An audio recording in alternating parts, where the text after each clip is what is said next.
Hello guys, welcome back to another video. तो इस video में हम लोग एक टेलीकॉम इंडस्ट्री से जुड़ी हुई एक स्टॉक के बारे में डिस्कस करने वाले हैं। तो गाइस देखो, ये जो कंपनी है वो हाई एंड टेलीकॉम इक्विपमेंट बनाती है, ऑप्टिकल फाइबर बनाती है, ऑप्टिक फाइबर केबल भी बनाती है। तो सबको पता है इंडिया में 5G आने वाला है। तो इसके चलते जो ऑप्टिकल फाइबर है, ऑप्टिक फाइबर केबल है, इसका डिमांड बहुत ही ज़्यादा बढ़ गई है, बहुत ही ज़्यादा बढ़ गई है। बहुत सारी कंपनियाँ मार्केट से ऑप्टिक फाइबर केबल खरीद रहा है। और गाइस अभी तक जो जितने भी टाइप्स के केबल है, सबसे जो अगर एडवांस केबल है वो ऑप्टिकल फाइबर केबल है। तो इसका डिमांड फ्यूचर में भी रहने वाला है। तो आप लोग सोच सकते हो कंपनी के बारे में, मतलब बिज़नेस के बारे में, कि हाँ, एक फ्यूचर में मतलब फ्यूचर प्रूफ बिजनेस रहने वाली है। जब तक एक कोई दूसरा और ऑप्शन नहीं आ जाता है, ऑप्टिकल फाइबर केबल से भी एडवांस कोई दूसरा बिजनेस ऑप्शन नहीं आ जाता है, तब तक ये बिज़नेस बहुत ही सही रहने वाला है। तो लॉन्ग टर्म के लिए आप लोग कंसिडर करके चल सकते हो। बाकी लॉन्ग टर्म में एक्चुअली कंपनी कैसी परफॉर्म करेगी वो तो मैं आप लोगों को जब फंडामेंटल एनालिसिस डिटेल में करूँगा तब मैं आप लोगों को दिखा दूंगा। उसके बाद अगर मीडियन सेल्स ग्रोथ 10 साल के बारे में बात करें तो वो बहुत ही सही निकल के आ रही है, 26.37%। उसके बाद अगर सिर्फ 5 साल की ओनली सेल्स ग्रोथ के बारे में बात करें तो वो कंपेरेटिवली बहुत ही कम है, 7.51%। उसके बाद अगर 3 साल की ROE के बारे में, मतलब रिटर्न ऑन इक्विटी के बारे में बात करें तो वो निकल कर आ रही है 13.29%, जो कि टू सम एक्सटेंट बहुत ही कम है, मतलब कम है, बहुत ही ज़्यादा कम नहीं बोलूँगा लेकिन कम है। उसके बाद अगर प्रोमोटर्स के बारे में बात करें तो प्रोमोटर्स का 44.72% पैसा प्लेज हो रखा है। उसके बाद कंपनी के बारे में बात करें तो कंपनी डिविडेंड पेइंग कंपनी रहने वाली है। तो गाइज़ अब बात करते हैं टेक्निकल एनालिसिस, मतलब कहाँ पे आप लोग बाय करके चल सकते हो और क्या इसका टारगेट रहने वाला है। तो गाइज़ यहाँ पे आप लोग कंपनी का नेम देख सकते हो, बहुत लोगों को पता है ये कंपनी का नेम HFCL NSE का डेली चार्ट खुला हुआ है। उसके बाद अगर बात करें आज के बारे में तो यहाँ पे आप लोग देख सकते हो 1.63% ये स्टॉक अब आप था, और फिलहाल ये 75 रुपीज़ के आसपास ट्रेड कर रही है। कंपनी डिविडेंड भी देने वाली है, यहाँ पे आप लोग देख सकते हो डिविडेंड के बारे में बात करते हुए। उसके बाद आप लोग बात करने वाले हैं इसका जो अर्निंग है वो 1 नवंबर को आने वाला है, सितंबर 2021 का। तो कंपनी का जो अर्निंग है वो company is expected to give a good quarterly result. तो वहाँ पर भी अप जाने वाला है ये कंपनी का स्टॉक, मतलब स्टॉक भागने वाली है। अगर रिजल्ट अच्छी आ जाती है तो बहुत ही सही एक अप ट्रेंड आप लोगों को देखने को मिल सकता है। अगर स्विंग ट्रेडिंग के बारे में बात करें, देखो गाइस पहले दिखा है तो अगर जब से कंपनी लिस्टेड हुआ है तब से ये जो स्काई कलर का लाइन ध्यान में रखना। तो गाइस देख सको स्टॉक लिस्टेड हुआ है ऑलमोस्ट, अगर बात करें तो अगस्त के महीने में अगस्त 2002 में ये कंपनी लिस्टेड हुआ है, और ये तब से 58.1 के प्राइस पॉइंट के ऊपर कभी भी प्रॉपरली क्लोजिंग करके ट्रेड नहीं हुआ है। तो आप लोग बोल सकते हो 2021 में, मतलब मल्टी क्या एक डिकेड के बाद ब्रेकआउट दिया 2021 का, वो भी जून के महीने में एक बहुत ही शानदार ब्रेकआउट दिया कंपनी ने। अभी इसका जो करेंट रेंज है यहाँ पे आप लोग 3 मार्किंग्स देख सकते हो, 92.8 इसका जो हाई के अराउंड जो रेजिस्टेंस एरिया है। उसके बाद अगर इसके इन दोनों के सपोर्ट और जो मेजर सपोर्ट है वो है 58 का, और सपोर्ट और जो प्रॉपर रेजिस्टेंस है उसके बारे में बात करें, उसके बीच में बात करें तो 74 रुपीज़ के आसपास एक सपोर्ट या रेजिस्टेंस एरिया निकल के आ रही है। अभी तो इसके लिए रेजिस्टेंस है लेकिन इसके लिए सपोर्ट था, जब स्टॉक ऊपर से नीचे आएगी तो उसके लिए सपोर्ट। तो गाइज़ ये 3 इंपॉर्टेंट मेजर लेवल्स आप यहाँ पे निकल के आता है। तो गाइज़ अगर बात करें तो यहाँ पे आप लोग देख सकते हो एक अच्छा खासा आप लोगों को बाउंस बैक देखने को मिल सकती है फ्रॉम द लेवल्स ऑफ 58, और ये इसका जो टारगेट था वो भी अचीव करा दिया। तो गाइज़ कल के लिए वेट कर जाना, अगर इसके ऊपर 74.8 के ऊपर प्रॉपर्ली क्लोजिंग कर देती है तो आप लोग बाई करके चल सकते हो फॉर द टारगेट ऑफ 92 या 93 पॉइंट में नहीं बोलूँगा, आप लोग कंफ्यूज हो जाएंगे। 92 या 93 रुपीज़ के प्राइस पॉइंट के लिए आप लोग टारगेट लेके स्टॉक को बाई करके चल सकते हो। उसके बाद अगर स्टॉक नीचे गिर जाती है, मान लो कि जैसे इस टाइम पे गिरा था, देखो सेम केस हुआ था आज, जैसे थोड़ा सा स्लाइटली रेजिस्टेंस के ऊपर क्लोजिंग हुआ है, उस दिन भी रेजिस्टेंस के ऊपर क्लोजिंग हुआ था। इस दिन यहाँ पर मैं इतना शार्प पॉइंट नहीं कर सकता, ये वाला दिन भी क्लोजिंग हुआ था। आप लोग समझ गए होंगे मैं किस दिन के बारे में बात कर रहा हूँ, तो आप लोग देख सकते हो एग्जैक्ट अगर बात करें, हाँ इस दिन क्लोजिंग हुआ था। उसके बाद वाला जो रेड कैंडल था वो वहाँ से स्टॉक नीचे गिर गया। तो अगर कल के लिए वेट कर जाओ, कल क्या होता है देखो, अगर कल प्रॉपर्ली इसके ऊपर क्लोजिंग कर देता तो 92.8 के लेवल के लिए बाय करके चल सकते हो। टू भी मतलब राउंड फिगर के बारे में बात करें तो 93 रुपीज़ के प्राइस पॉइंट के लिए बाई करके चल सकते हो कल, जिन लोगों ने अभी भी एंट्री नहीं किया। और अब आते हैं उन लोगों के ऊपर जिन लोगों ने यहाँ पे बाई कर लिया था बाउंस बैक के टाइम और जो लोग अभी होल्ड कर रहे हैं। तो गाइस आप लोग क्या कर सकते हो, देखो स्टॉक में इतना चार्ट मैंने देखा कभी भी अपर सर्किट या लोअर सर्किट नहीं लगा है स्टॉक में, बहुत ही, अगर लगता भी होगा बहुत ही कम लगा होगा। हाँ यहाँ पे दिख रहा है मुझे अपर सर्किट लगा था, यहाँ पे आप लोग देख सकते हो। तो अगर लगता भी होगा तो बहुत ही कम होगा, अभी तो अपर सर्किट या लोअर सर्किट लगने का कोई चांस ही नहीं है। तो गाइस देखो आप लोग रिस्क लेके होल्ड करके चल सकते हो या तो फिर प्रॉफिट बुकिंग कर सकते हो। नीचे भी जा सकती है ऊपर भी जा सकती है, कोई गारंटी नहीं है कि ऊपर ही जाएगी, क्योंकि इस कंपनी का जो डिलीवरी पोजीशन है वो अभी तक अपडेट नहीं हुआ है। क्यों नहीं हुआ है नहीं पता, एनएससी के वेबसाइट में मैंने गया था लेकिन एनएससी के वेबसाइट में कोई भी अपडेट नहीं है रिलेटेड टू डिलीवरी पोजीशन, जिससे देख के एक आइडिया लगा सकता हूँ कि स्टॉक अभी नीचे गिरने वाला है या ऊपर जाने वाला है। तो आप लोग होल्ड कर जाना, कल के लिए वेट कर जाना। अगर आप लोगों को लगता है कि स्टॉक नीचे जाएगी तो एग्जिट करके निकल सकते हो, और अगर ऊपर जाता है तो आप लोगों को प्रॉफिट होगा। एटलीस्ट जब नीचे आएगी तब आप लोगों को लॉस नहीं होगा, ये मैं बोल सकता हूँ। क्योंकि अगर आप लोगों का सॉरी फॉर दैट गाइस, अगर आप लोगों का एंट्री पॉइंट यहाँ पे रहा होगा तो एटलीस्ट आप लोगों का लॉस नहीं होगा। अगर नीचे भी आती है तो दो काम कर सकते हो, रिस्क ले सकते हो, थोड़ी प्रॉफिट कम होगी अगर नीचे आती है तो। अगर आप अभी एग्जिट कर जाते हो तो आपको प्रॉफिट ज़्यादा होगा अगर नीचे आती है उसके कंपैरिजन में। लेकिन आप लोग रिस्क लेके देख सकते हो, क्या पता 92.8 तक चली जाए और आप लोगों को एक अच्छा खासा प्रॉफिट दे जाए। तो आप बात करते हैं एनएससी के वेबसाइट में, दिखा देता हूँ आप लोगों को कितने क्वांटिटी आज ट्रेड हुए, उसका वैल्यू क्या निकल के आता है उसके बारे में।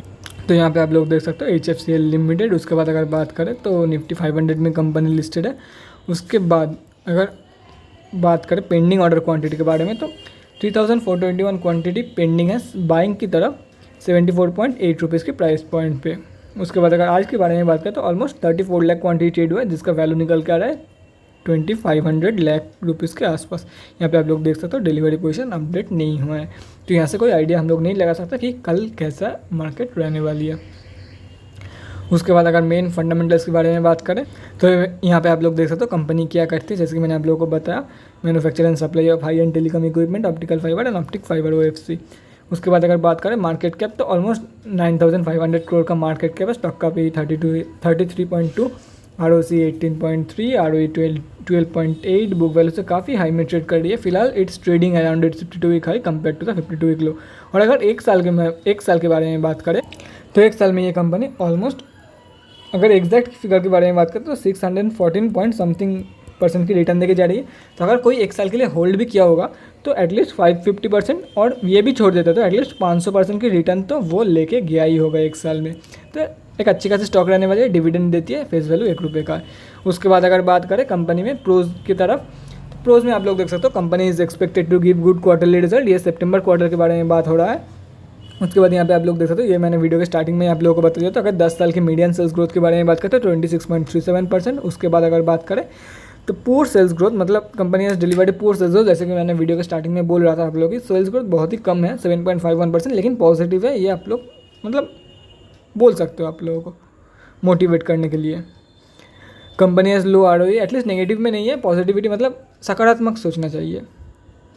उसके बाद company has a low return on equity of 13.29% for last 3 years. Promoters का होल्डिंग प्लेज हो रखा है, डिविडेंड पे आउट है लेकिन लो है।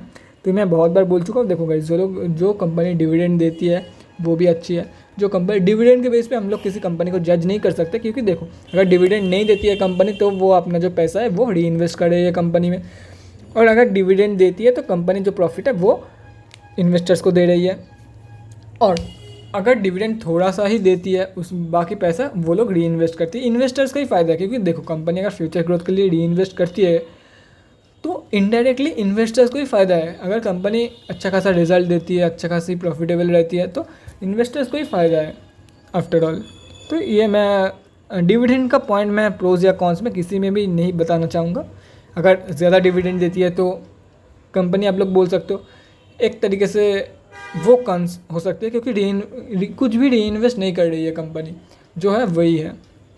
उसके बाद अगर बात करें कंपनी एज हाई डेप्टेडस, company cost of borrowing seems high. उसके बाद क्वार्टरली रिजल्ट में आप लोग देख सकते हो जून 2021 का सेल्स इतना ज़्यादा कुछ खास नहीं था, लेकिन एक्सपेंसेस कंपनी ने स्लाइड से कंट्रोल किया। इसके चलते 160 करोड़ जो कि 1 करोड़ ज़्यादा था ऑपरेटिंग प्रॉफिट में।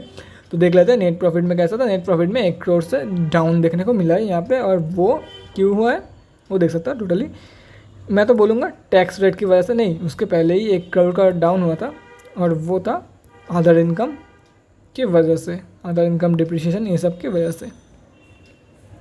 उसके बाद अगर बात करें तो ईयर ऑन ईयर बेसिस पे देख सकते हो आप लोग करंट टीटीएम में 283 करोड़ की प्रॉफिट दिखा रही है कंपनी। तो देखो और लगातार कंपनी प्रॉफिटेबल है। लास्ट लॉस कंपनी ने सितंबर 2010 में दिया था। 2010 के बाद से कंपनी टोटली प्रॉफिटेबल है और कंपनी जो है वो लगातार एक अच्छा खासा प्रॉफिट में इंक्रीज दिखा रही है। पहले 124 करोड़ का था और मार्च 2018 से लगातार अपने जो प्रॉफिट फिगर्स है वो इंक्रीज़ कर रही है।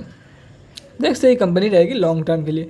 बैलेंस शीट के बारे में बात करें तो देख सकते हो कंपनी ने डेप्ट इंक्रीज़ किया है, लेकिन रिजर्व भी अच्छी खासी है कंपनी के पास। ऑलमोस्ट 1000 करोड़ से भी ज़्यादा का मार्जिन है रिजर्व, और 1000 करोड़ ऑलमोस्ट 1000 करोड़ से ज़्यादा नहीं, 1000 करोड़ से कम ही है, लेकिन 1000 करोड़ के आसपास का मार्जिन है बिटवीन रिजर्व एंड बोरोइंग्स। तो कभी भी कंपनी डेट फ्री बन सकती है, लेकिन अगर पुराना रिकॉर्ड देखें तो ऐसा मुझे नहीं लगता कंपनी डेट फ्री बनेगी, क्योंकि देखो जैसे ही कंपनी का डेप्ट कम होता है वो फिर से डेप्ट ले लेता है, और डेप्ट लेना कोई बुरी बात भी नहीं है। तो हाँ, ये रहता है कि इंटरेस्ट ज़्यादा है, अगर डेप्ट ज़्यादा है तो इंटरेस्ट ज़्यादा है, लेकिन डेप्ट कंट्रोल में है कंपनी के। कभी भी अगर चाहती है कंपनी की मैनेजमेंट तो कभी भी डेट फ्री बन सकती है। रिजर्व अच्छा खासा है कंपनी के पास। उसके बाद अगर बात करें कैश फ्लोज के बारे में, कैश फ्लोज में आप लोग देख सकते हो 1 करोड़ का जंप देखने को मिला है आप लोगों को। उसके बाद अगर शेयर होल्डिंग पैटर्न के बारे में बात करें तो आप लोग देख सकते हो प्रोमोटर्स जो है वो लगातार अपनी होल्डिंग इंक्रीज़ कर रहा है। लास्ट दिसंबर 2020 में किया था, तो एक अच्छी खासी मतलब प्रोमोटर्स भी लगातार बाई कर रहे हैं, जब भी मौका मिल रहा है तभी बाई कर रहे हैं। FIIs का भी होल्डिंग इंक्रीज़ हुआ है, DIIs का भी होल्डिंग इंक्रीज़ हुआ है, तो पब्लिक से पैसा उठाया जा रहा है। तो ये एक अच्छी बात लगी मुझे कि बड़े बड़े प्लेयर्स ये स्टॉक में फिर से इंटर कर रही है, और लगातार जो है सितंबर 2020 से लगातार पब्लिक से पैसा उठाया जा रहा है। लगातार आप लोग देख सकते हो 57 से डायरेक्ट 55। तो जो बड़े प्लेयर्स है वो इस स्टॉक में इंटर कर रही है। उसके बाद अगर बात करें पब्लिक में तो आप लोग देख सकते हो अगर ये सब कैलकुलेट कर देते हैं तो 47.47% जो है हम जैसे लोगों का पैसा लगा हुआ है। तो गाइस मुझे ये लग रहा है ये 40% से भी कम होने वाला है अगर 1 साल बाद ये चार्ट खोलते हो तो आप लोग, क्योंकि देखो प्रोमोटर्स FIIs DIIs सभी लोग इसमें बाइंग कर रहे हैं। तो DIIs में बात करें तो DIIs में आप लोग देख सकते हो जो 6.68% जिसका होल्डिंग था और जिन्होंने 0.6% अपनी होल्डिंग इंक्रीज़ किया, उनका नाम नहीं है यहाँ पे, लेकिन चलो फिर भी ठीक है, नाम में किया रखा है, शेक्सपियर ने बोला था। तो गाइज लॉन्ग टर्म के लिए इस कंपनी का आप लोग कंसिडर कर सकते हैं। कंसिडर क्या, बहुत ही सही कंपनी रहने वाली है। 8 आउट ऑफ 10 रहेगा कंपनी को, 8 का 9 आउट ऑफ 10 भी रहेगा तो भी ठीक है, मतलब एक आइडियल कंपनी आप लोग बोल सकते हो। और बिजनेस भी अच्छी खासी है कंपनी का। ऑप्टिकल फाइबर देखो, पहले ऑप्टिकल फाइबर से भी एडवांस कोई तरीका मतलब कोई मेथड इन्वेंट होना था, उसके बाद ठीक है आप लोग बोल सकते हो, लेकिन अभी तो अगर आज की पर्सपेक्टिव से देखें तो बहुत ही सही बिज़नेस है। और आगे चल के ये बिज़नेस बढ़ने ही वाला है, क्योंकि 5G आने वाला है इंडिया में। जब प्रॉपरली 5G आएगा इंडिया में तब ऑप्टिकल फाइबर केबल की बहुत ही ज़्यादा ज़रूरत पड़ेगी। तो guys that's it for this video. अगले वीडियो में मिलते हैं guys. Thanks for watching and thanks for supporting. Bye guys. और अगर स्टॉक मार्केट से रिलेटेड कोई भी क्वेरी है आपके मन में तो कमेंट सेक्शन में कमेंट करके मुझे बता सकते हो, या तो फिर इंस्टाग्राम का लिंक आप लोगों को डिस्क्रिप्शन बॉक्स में मिल जाएगा, DM करके मुझसे पूछ सकते हो। मैं आपका जो इशू है वो सॉल्व करने की कोशिश करूँगा। Thank you guys and stay safe. Bye.